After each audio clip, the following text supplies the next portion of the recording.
Before we begin, subscribe to the channel so you don't miss stories like this one, based on secrets, mysteries, and truths that many prefer to keep buried. Turn on notifications to receive each new story as soon as it's published. Now tell me, where are you watching this story from? The neighborhood of Ravenwood Hills. It didn't appear on tourist maps. It didn't need to. Those who lived there didn't want visitors, curious onlookers, or lingering gazes. Wide, perfectly paved streets, old trees pruned by private teams, and iron gates that closed in absolute silence separated that world from the rest of the city. The houses weren't just large, they were imposing, designed to intimidate. Dark glass, high walls, discreet cameras embedded in stone columns. Nothing was left to chance. At first glance, Ravenwood Hills represented the pinnacle of American success. Executives, investors, renowned doctors, and heirs to old fortunes shared the same space, united by an unspoken pact: absolute discretion. Money bought comfort, security, and silence. It was there that Ethan Cole lived. Ethan wasn't born rich. He'd earned his place in the neighborhood after 2 decades working in finance, climbing the ladder step by step until he reached a position that allowed him to walk through the gates of Ravenwood Hills as a resident, not as a service provider. His house was modern, geometric, made of exposed concrete and reinforced glass. Minimalist on the outside, meticulously organized on the inside. Every object had a function, every space seemed calculated to convey control. But control was something Ethan was beginning to lose. It all started with small disruptions to the routine. The electronic gate took a few seconds longer to close. The garden lights came on outside of the programmed schedule. The security system registered movements without a clear origin. Technical alerts, the automatic report said. Common malfunctions, nothing to worry about. Still, Ethan started sleeping less. Across the street, separated by an immaculate lawn, lay the family property, Hargreave, one of the oldest houses in the neighborhood. Unlike the modern buildings around it, that mansion maintained a classic, almost colonial style, with wide columns and tall windows that were rarely opened. The gate remained closed at all times. No sound came from there. No visitors were seen entering or leaving. The Hargreaves didn't participate in neighborhood events. They didn't go to neighborhood association meetings. They didn't complain. They didn't praise. They didn't get involved. They existed as a constant, silent presence, and it had always been that way. Then the noises started. First, a low, almost imperceptible sound, like something heavy being slowly dragged across the floor. Ethan heard it in the early hours of a Tuesday morning, when he woke up to get a drink of water. The sound seemed to come from outside, passing through walls and closed windows. It lasted only a few seconds. Then, absolute silence. The following night, it happened again, longer, closer. Ethan installed additional apps on his cell phone to monitor the outside cameras. Nothing appeared. No suspicious images. No abnormal movement. Still, the sound persisted, always at the same time, always coming from the direction of the Hargreave house. During the day, Ravenwood Hills seemed perfect. Gardeners worked quietly, luxury cars came and went without haste. The sun reflected off the expensive rooftops, as if nothing could threaten that order. But at night, something changed. The neighborhood seemed to close in on itself, as if the gate served not only to keep strangers out, but to prevent something from escaping. Ethan began to observe. From his second-story window, he began to notice details he had previously ignored. A faint light that came on in the Hargreaves' basement, always after midnight. Shadows moving behind the thick curtains. A subtle but persistent metallic odor in the air on some early mornings, which didn't match the well-kept gardens or artificial fountains. He tried to rationalize. Internal works, generators, old systems. The neighborhood housed buildings that were decades old. Noise was not impossible, but then came the incident with the delivery man. A van pulled up in front of the Hargreave house on a cloudy afternoon. Ethan watched from a distance, pretending to be looking at his phone. The delivery man rang the intercom. He waited. He rang again. The gate opened by itself, without anyone appearing. The man entered, pulling a cart with a box too large to contain anything ordinary. The gate closed behind him. He never left. The van remained there for hours until it was picked up by someone else in the early evening. No complaints, no police report, no visible activity, as if the delivery driver had never existed. Ethan felt for the first time a discomfort that didn't stem from immediate fear, but from the realization that Ravenwood Hills operated under its own rules where questions were unwelcome, where money bought not only silence, but complicity. That night as I lay in bed, the noises returned, louder, closer. They no longer sounded like simple dragging. There was rhythm, pauses, sharp impacts. Behind the gates of the city's wealthiest neighborhood, something terrible was happening, and everyone pretended not to notice. Ravenwood Hills functioned like a closed organism. It wasn't just an upscale neighborhood, but a system carefully maintained by implicit rules. The Residents' Association had its own bylaws, private security with almost police-like authority, and tacit agreements with local authorities. Calls were rarely made outside. Problems were solved internally, or buried. Ethan began to realize this when he tried to find information. In the exclusive cafe within the neighborhood's perimeter, frequented always by the same people, he casually commented on the Hargreave house. He made no accusations, mentioned no noises, or the missing delivery man. He simply asked, with the rehearsed nonchalance of someone who wants to appear curious and not alarmed, how long that family had lived there. Silence fell immediately. Side conversations ceased. A man closed his newspaper too slowly. The attendant looked away. An older woman, who had been smiling until then, brought her cup to her lips to avoid answering. Finally, someone murmured something vague about long-time residents, and the subject died as if it had never existed. That was more disturbing than any noise at night. Ethan began observing not only the Hargreave house, but also the behavior of the people around it. There was a pattern. Whenever something stood out, a distant siren, a car parked for too long, a stranger walking down the street, no one reacted. Curtains didn't move, doors didn't open. It was as if everyone had learned at some point that looking too much came at a high price. The Hargreaves were a small family, at least officially. Old public records mentioned a couple and an adult son. No recent photos, no social media presence, no visible activity. Yet the house always seemed occupied. Lights shifted from room to room. The electricity consumption, which Ethan managed to ascertain indirectly, was far too high for so few people. The mansion possessed something the other houses lacked: an extensive underground construction. This was uncommon in Ravenwood Hills, where the water table made large basements expensive and risky. Even so, the Hargreave house had been adapted. Works had been done years ago, approved without question. Ethan vaguely remembered seeing trucks leaving the area for months, always at night, earth being removed, concrete being brought in, all with permits signed by names that now held important positions in the local administration. By delving deeper into his own routine, Ethan also uncovered layers he preferred to ignore. His financial success stemmed from tough decisions, some ethically questionable.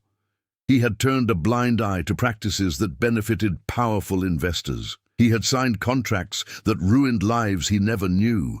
Ravenwood Hills wasn't just a prize, it was a refuge, a place where people like him could live without being reminded of the true cost of their choices. Perhaps that's why, for so long, he also ignored the signs. But now, something compelled him to look. The neighborhood night watchman, a man named Marcus, always patrolled at the same time. Ethan tried to approach him once, mentioning strange noises. Marcus listened silently, expressionless. He didn't deny it. He didn't confirm it. He simply advised Ethan to check his own security system and keep the windows closed at night. That was the tone that bothered people the most. There was no concern. There was a warning. As the weeks passed, Ethan noticed small changes in himself. He began to avoid going out at night. He started locking the interior doors of the house, something he had never done before. He slept with his cell phone in his hand. He mentally relived sounds and images, trying to find logical explanations that didn't require involvement. Meanwhile, the Hargreave house seemed to come alive as the neighborhood slept. One early morning, Ethan saw something he couldn't forget. Two figures crossing the mansion's inner garden, carrying something wrapped in dark canvas. The object was too long to be ordinary furniture. It curved slightly in the middle. One of the figures paused for a second, as if sensing they were being watched, and raised their face toward the street. Even from a distance, Ethan was certain of one unsettling thing. That person didn't seem surprised to be seen. He seemed confident that no one would do anything. Ravenwood Hills wasn't just a neighborhood for the wealthy. It was a place where everyone knew certain things happened behind the gates and chose to live with it, some out of fear, others out of convenience, others because deep down they understood that the system protected them as much as it compromised them. Ethan was beginning to realize that the real danger might not just be in the Hargreave house, but in the silent pact that held everything together. And breaking that pact came at a price. The conflict ceased to be something external when Ethan became directly affected. It was no longer just distant noises or uncomfortable silences. Now, Ravenwood Hills was reacting to him. The morning after the incident with the figures in the garden, Ethan found his front gate ajar. The security system hadn't registered any intrusion, no alerts, no apparent malfunction, just the gate open, as if it had been open all night. Inside the house, everything seemed untouched. Nothing had been taken, nothing had been disturbed, yet something was wrong. The air was heavy, laden with a faint metallic odor, similar to what he had smelled a few nights before.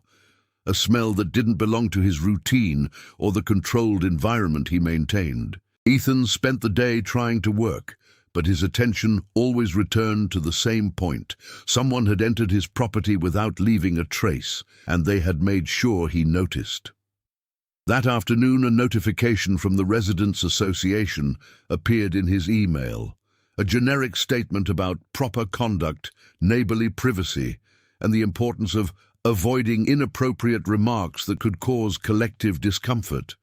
There were no names. There were no accusations, but Ethan knew immediately that the message was for him. From that moment on, the neighborhood began to close itself off more actively. Security guard Marcus began patrolling more frequently in front of Ethan's house, always at the same time, always looking directly at the external cameras as if he wanted to make sure he was being watched. Neighbors who previously greeted him with discreet waves now looked away. Invitations to internal events ceased without explanation. The isolation was swift and calculated. The nights got worse. The sounds coming from the Hargreave house became clearer. Dry thumps, objects being dropped, something that sounded like water being poured in large quantities, followed by long periods of absolute silence. Ethan began to record times, patterns, durations. He created an obsessive mental file, trying to transform fear into data. But the data pointed to something he didn't want to accept. One early morning, a new element emerged. Muffled screams. They weren't constant. They weren't loud. They came intermittently, as if someone was trying not to be heard. They lasted only a few seconds and stopped abruptly. No alarms went off. No lights came on in the neighboring houses. No reaction. Ethan picked up his cell phone and called home security. The call was answered quickly. He described the sounds, choosing his words carefully, avoiding direct accusations. On the other end of the line, the response was short. There was no record of abnormalities. Maybe it was an old plumbing system. Maybe animals. The call was ended before he could insist. The following night, something even more disturbing happened. A black car with no visible license plates parked in front of Ethan's house shortly after midnight. It wasn't blocking the driveway. It wasn't making any noise. It was just there. The engine was off. The windows were too dark to allow anyone to see who was inside. Ethan watched from the window for almost an hour. The car didn't move. No doors opened. Finally, it drove away, as quietly as it had arrived. Minutes later, the screams started again. Closer, more desperate. It was at this point that Ethan made his first irreversible mistake. He crossed the street. Without warning, without telling anyone. Using only the darkness as cover, he approached the gate of the Hargreave house. Up close, he noticed marks that weren't visible from a distance, deep scratches in the inner metal of the gate, as if something had been pressed against it repeatedly. The intercom was stained, not with rust, but with something darker. Before he could press the button, the gate opened by itself. There was no creaking, there was no audible warning. The entrance revealed an impeccably clean inner garden, illuminated by low lights embedded in the floor. In the center, a half-open side door led into the mansion. From there came the metallic smell, now unmistakable. Ethan took a few steps inside and then heard voices, low, controlled. They spoke like people accustomed to not being interrupted. One mentioned numbers, another talked about deadlines. It didn't sound like a domestic conversation, it sounded like logistics. Before he could back away, a firm hand grabbed his arm from behind. It wasn't violent, it was precise.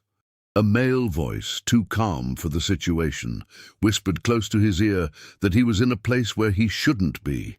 He said that everyone in Ravenwood Hills had secrets, some more precious than others, and that the difference between living there or disappearing wasn't money, it was discretion. Ethan was led back to the gate and placed outside, unharmed but deeply bruised. The gate closed before him as if nothing had happened. As he crossed the street back home, he understood something fundamental. The conflict was no longer about discovering what happened behind the gates. It was a matter of deciding how far he was willing to go now that he had been seen. After that night, Ethan realized he was no longer dealing solely with the Hargreave family.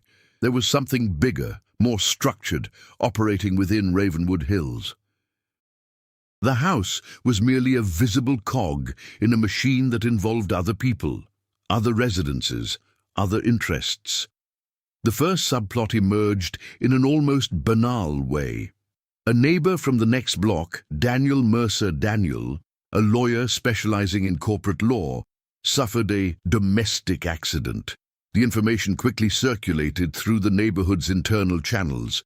A fall down the stairs, brief hospitalization, expected recovery. Nothing out of the ordinary.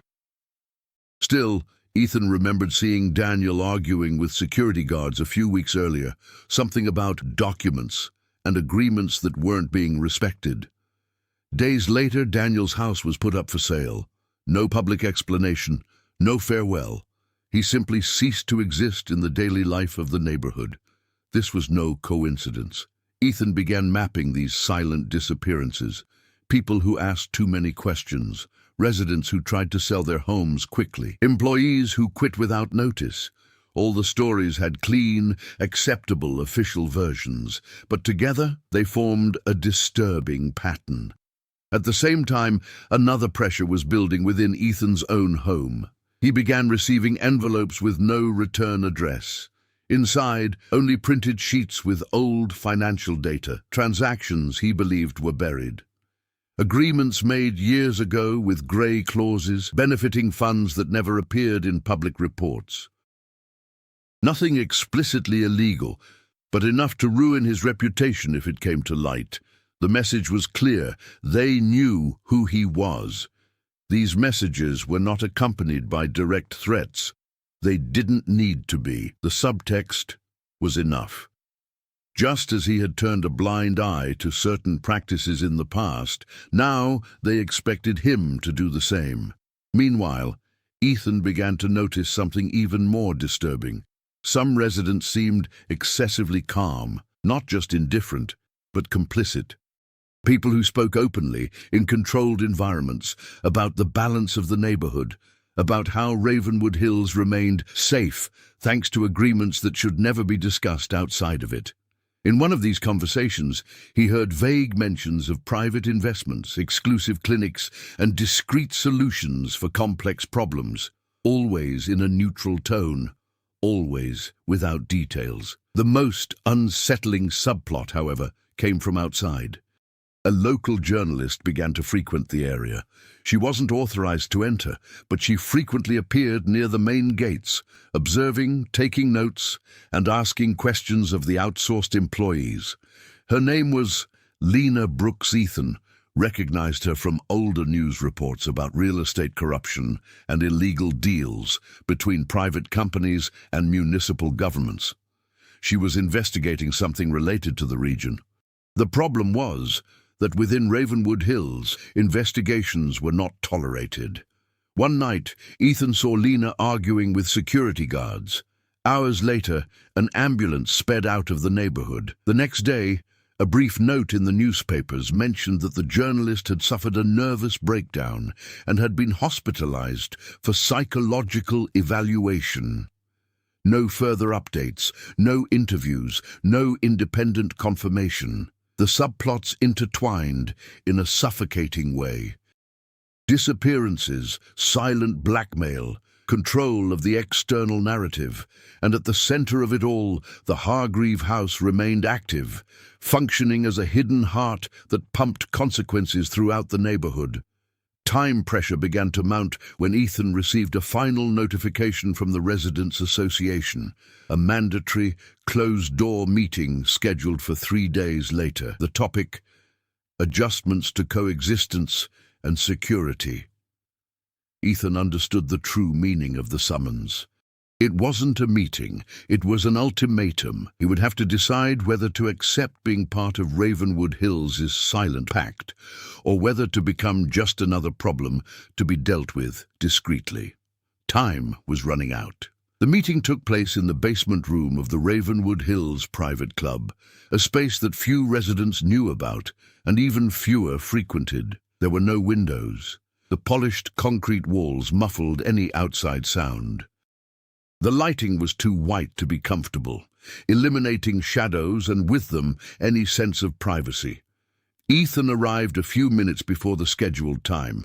There were already other people seated around the long table: businessmen, doctors, lawyers, investors, familiar faces, respectable lives. Everyone maintained neutral, almost bored expressions, as if they were there to discuss garden maintenance, not human destinies. When the meeting started, there were no introductions. An older man, whom Ethan recognized as one of the neighborhood's founders, took the floor. He spoke about security, stability, and preserving collective value. He used corporate terms, avoiding any language that could be interpreted as a threat. Still, each sentence carried an implicit weight. That's when the real turning point became apparent. A screen slowly descended from the ceiling. Images began to be projected. They weren't random photos. They were records, surveillance videos, scanned documents, financial transactions, private conversations. Ethan appeared in the pictures. There were meetings there that should never have been recorded, digital signatures on contracts that bordered on illegality, decisions he made that resulted in bankruptcies, mass layoffs, and destroyed families, all presented in a clean, organized, and irrefutable way. But that wasn't the worst part. The following images showed something Ethan never imagined he would see: the basement of the Hargreave house. What he thought was an extended domestic space was, in fact, a clandestine facility. Isolated chambers, medical equipment, containment areas, nothing improvised, everything professional. There, people were kept alive long enough for their possessions, identities, and assets to be transferred legally. Signatures obtained under duress, wills altered. The fortunes of the disappeared didn't vanish. They were redistributed among private funds linked to the residents of Ravenwood Hills themselves. The Hargreave family was not the center of the system. It was just the oldest face. The man speaking explained with unsettling calm that this model had been working for decades. Problematic people, legal threats, individuals who knew too much or possessed valuable resources were integrated into the process, all efficiently, without scandals, without leaving a trace. And then came the final revelation. Ethan was selected not because he was a threat, but because he was useful. They didn't want to destroy him. They wanted to promote him, offer him a permanent seat on the board that ran Ravenwood Hills. His financial expertise would be essential to expanding the system, new neighborhoods, new operations, new facilities. The choice was simple. Accepting meant absolute protection, increased wealth, and the complete erasure of one's own mistakes. Refusing meant becoming just another name erased from public records with a convenient official history. To seal the decision, they brought someone into the room, Lena Brooks. Thinner, empty gaze, wrists marked by recent restraints. She didn't speak. She didn't need to. Her presence was living proof, for now, of what happens to those who investigate too much. Ethan felt something break inside him. It wasn't sudden courage or belated heroism. It was the brutal realization that he had always been closer to that system than he cared to admit. The turning point wasn't discovering the truth. It was realizing that he was a part of her. After the meeting, Ravenwood Hills didn't seem any different. The streets were still clean, the gardens immaculate, the gates silent. But for Ethan, everything had changed irreversibly. He left the club under escort, not as a prisoner, but as someone who had come under close observation. There were no explicit threats, nor defined deadlines. The decision was in his hands, at least on the surface. In practice, his every step was being monitored. The following morning, the envelopes stopped arriving. In their place, something more subtle emerged. Invitations, private dinners, exclusive meetings, access to information that had previously been denied to him. It was the beginning of integration. At the same time, Lena Brooks disappeared again. No mention in the newspapers. No updates. Her name ceased to be mentioned. When Ethan discreetly inquired about her, he received vague answers about transfer of care and internal procedures. The subject was dropped with a look that didn't allow for further insistence. Ethan's reactions were neither immediate nor dramatic. He didn't try to flee. He didn't seek out the police. He knew by now that any external authority was already compromised. Instead, he began to observe how the system reacted to his hesitation. The nighttime noises ceased almost completely. It was as if the Hargreave household had reduced its activity, or more likely, as if they wanted to spare him unnecessary stimuli while he made his decisions. The message was clear: comfort in exchange for silence. But small consequences began to emerge. A former co-worker called unexpectedly, mentioning that internal audits were being reopened at companies linked to Ethan, not as a formal investigation, but as a reminder. His past could be revisited at any time. The promised protection was not yet active. Inside the house, Ethan began to find slightly misplaced objects. An unlocked interior door, a glass out of place, nothing that constituted a break-in. All enough to remind him that his privacy no longer existed. Internally, the conflict intensified. There was no room for deep moral reflection. The system was not based on ideology, but on efficiency. People like him were kept in their positions because they knew how to calculate risks, not because they believed in justice. Still, something was spiraling out of control in the neighborhood. Daniel Mercer, the lawyer who supposedly had an accident, briefly appeared in an out-of-state hospital record. Ethan came across the information by chance during a financial meeting. The name had come up as a temporary beneficiary of a hastily created small trust fund. This meant that not all problems were eliminated. Some slipped through the cracks, some survived. This detail planted a seed of discord. If someone could escape, even injured, perhaps the system wasn't as airtight as it seemed. The most immediate consequence, however, came with a new invitation, a guided tour of the Hargreave home, not as an intruder, not as a curious onlooker, but as a potential member. Ethan's reaction was restrained. He accepted, not out of submission, but because he understood that to survive, or perhaps for something more, he would need to see everything up close, to understand every layer, every flaw, every dependency. The consequences of the turning point did not push him to flee. They pushed him inside. And the closer he got to the core of that system, the clearer it became that Ravenwood Hills wasn't sustained solely by fear, but by something even more dangerous, the collective conviction that what they were doing was necessary. The visit to the Hargreave house marked the beginning of a silent transformation in Ethan. It wasn't an immediate change, nor was it inspired by redemption. It was a calculated, almost technical adjustment, guided by the need to stay alive within a system that didn't tolerate instability. The mansion proved to be even more complex inside. The upper spaces maintained the appearance of a classic residence, but below ground there were levels not found in any official records. Long corridors, reinforced doors, monitoring rooms, and operational medical areas functioned as part of an industrial routine. Nothing there seemed improvised. The horror stemmed precisely from the normalcy with which everything was treated. Ethan didn't react with visible shock. He observed. He only asked what was necessary. He demonstrated technical interest, not emotional interest. This attitude was noticed and valued. Over time, he began to receive smaller tasks, analyzing financial flows, identifying bottlenecks, optimizing asset transfer processes, nothing that required direct contact with the victims, at least not at the beginning.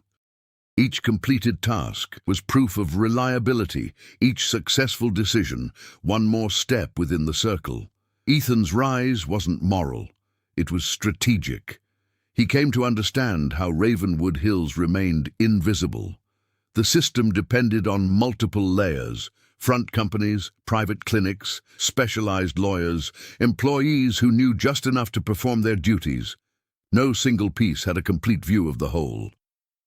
Except the board. Ethan began to see the flaws. Some transfers required physical presence. Certain documents still depended on handwritten signatures. Some operations needed external professionals who were less controllable. The system was efficient, but not perfect. He began to map these vulnerabilities, not as open sabotage, but as someone preparing for a possible future need. At the same time, subtle changes were occurring in his behavior. He began to move around the neighborhood with more confidence. He resumed social contacts. He started smiling again at events. To others, it seemed that Ethan had finally fit in. To him, it was just camouflage. A new challenge arose when he was asked to participate in a more direct decision. An external investor, someone who had begun to question old contracts, needed to be integrated. Ethan had access to the complete dossier. He saw the face. He read the story. He recognized patterns that resembled his own initial steps. This time, he neither refused nor agreed immediately. He suggested alternatives, delays, less definitive financial solutions. Some were accepted, others were not. But the simple fact that he proposed changes showed that he was beginning to exert influence. That was his true growth. Not the hero trying to overthrow the system, but someone who had learned to move within it without being crushed. Ethan ceased to be merely a technical asset. He became a decisive element. Overcoming in that context didn't mean conquering evil or escaping unscathed.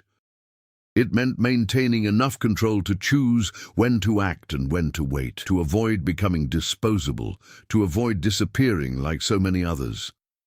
By the end of that period, Ethan was no longer seen as a newcomer. His name circulated with restrained respect.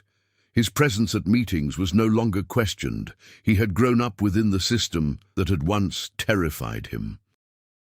And now, for the first time, he had enough power to imagine that perhaps it was possible to change something, or at least to survive without losing himself completely.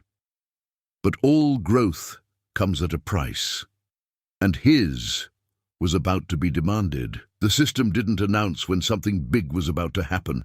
It just accelerated. Processes that once took weeks were now completed in days. Meetings became more frequent, decisions more definitive. Ethan perceived the signs early enough to know that a transition was underway. Ravenwood Hills was about to expand. The council was discussing acquiring a new area in another state with similar characteristics: isolation, controlled access, generous tax incentives, and cooperative local authorities. The Hargreave home would no longer suffice. New facilities would be needed, new teams, new methods. Ethan was placed at the center of the financial planning. Upon analyzing the numbers, he realized something alarming. The volume of operations would require a level of activity impossible to conceal for long. Even with shell companies, private clinics, and parallel funds, there would be traces. The system was becoming too large to remain invisible. This fragility created internal tension. Some board members advocated for even greater acceleration before any external investigation could be formed. Others preached restraint. The atmosphere in the meetings ceased to be merely corporate. It became competitive, suspicious. Ethan explored this fissure cautiously. He began to reorganize priorities, redistribute resources, and suggest deadlines that made critical operations dependent on one another. Nothing that would raise immediate suspicions, but enough to create pressure points. The more complex the system became, the more it depended on someone who understood the whole picture. Someone like Ethan. Meanwhile, subplots began to wrap up. Daniel Mercer reappeared, now as part of a silent agreement. His departure had been negotiated. He had lost almost everything, but kept his life. A dangerous precedent for the board, proof that concessions were possible and that the system could be forced to yield. The Hargreave household underwent internal renovations. Some underground areas were temporarily deactivated for upgrades. This reduced operational capacity just as the volume of integrations was increasing, a critical bottleneck. Time began to work against them. Ethan also resolved his own position. He discreetly transferred some of his assets to structures outside the direct reach of the board. Nothing that could be interpreted as an escape, but enough to guarantee minimal autonomy. At the same time, he consolidated his internal image as someone indispensable. The preparation wasn't done with speeches or grand plans. It was built in silence, decision after decision, adjustment after adjustment. Each small movement pushed the system toward a point of saturation. At the final meeting before the crucial event, the neighborhood founder announced that a sensitive case would require maximum attention. A high-value integration. A person with too many external connections to simply disappear without consequences. The chosen location would be the Hargreaves' own home. Ethan understood the weight of the choice. That operation would bring together all the weaknesses of the system in a single moment. High internal visibility, reduced capacity, excessive haste, and conflicting interests. That was where everything would converge. The build-up to the climax didn't involve weapons, chases, or dramatic revelations. It involved something far more dangerous, the certainty that, when the system tried to prove itself infallible, it would be more vulnerable than ever, and Ethan would be at the center of it.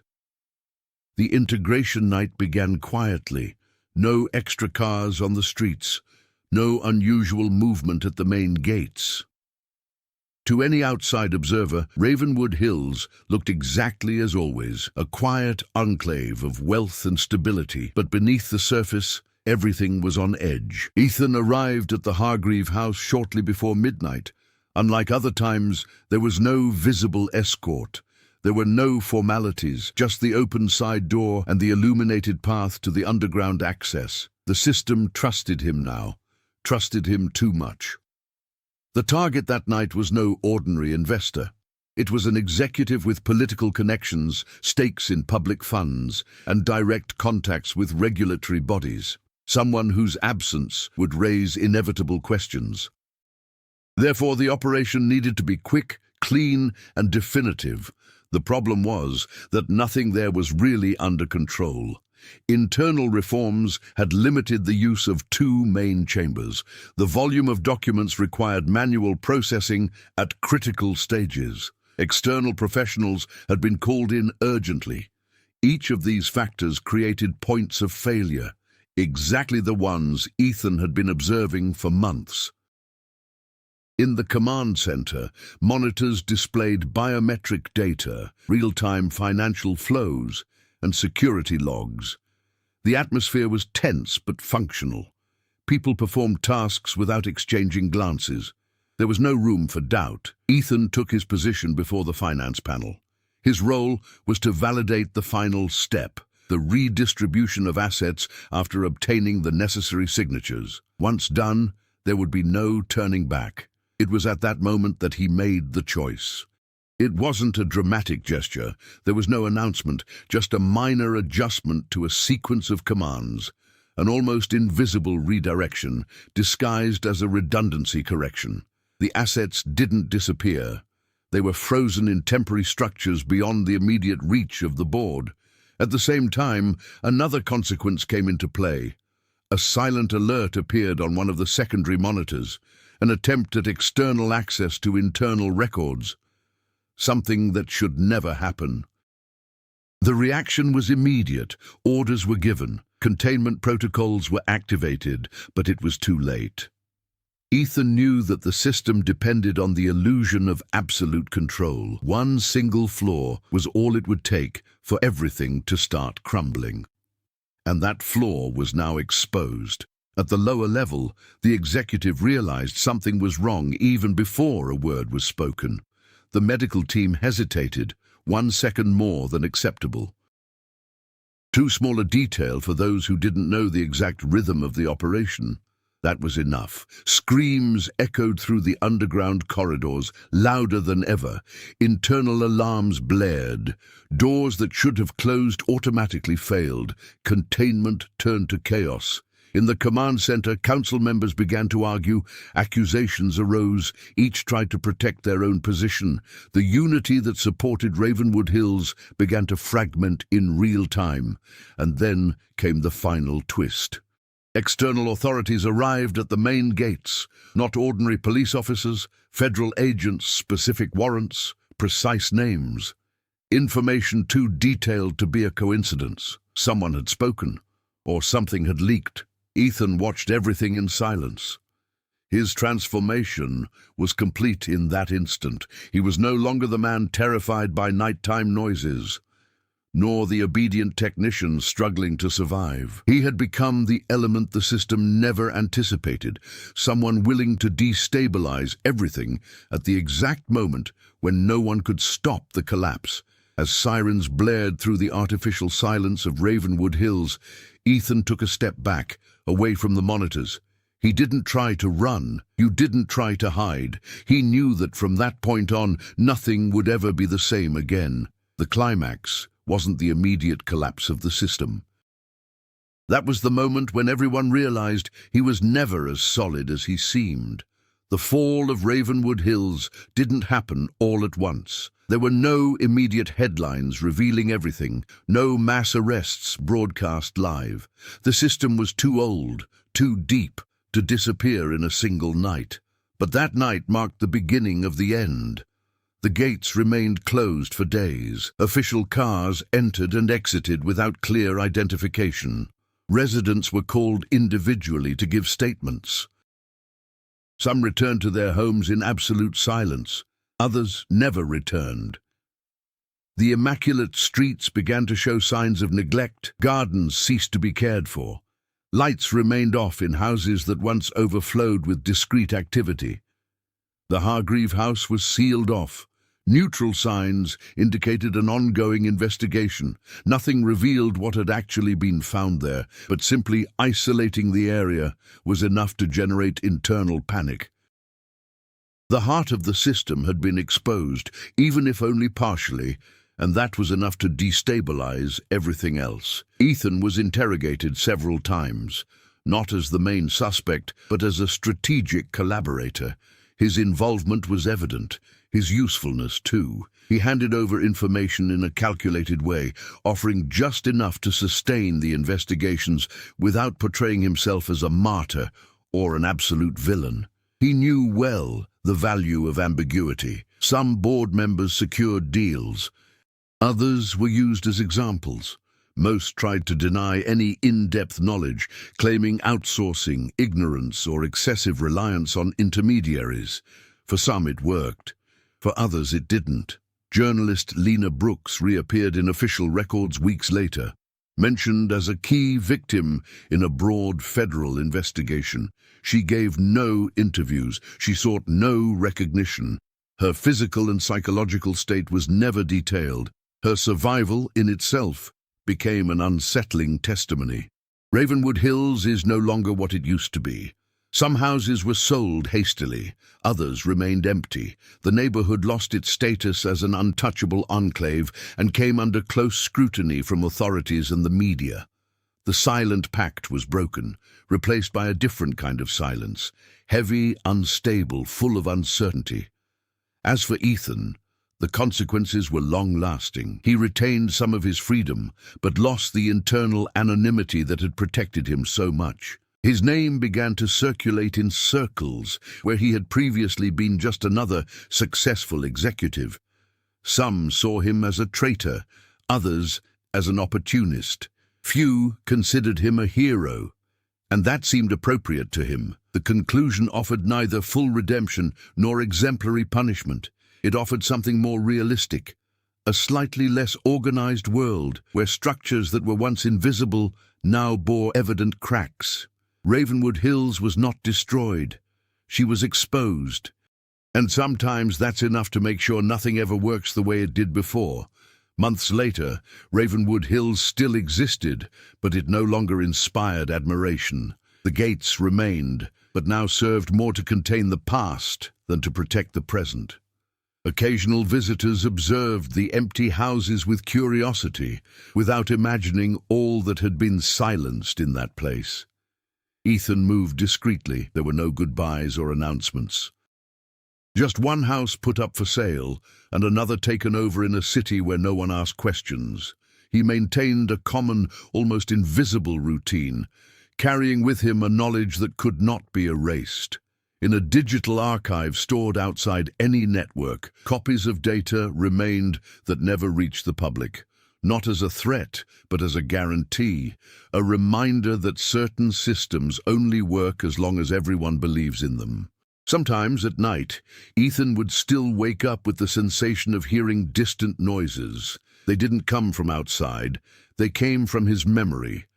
And he knew that somewhere other neighborhoods still existed like Ravenwood Hills once was.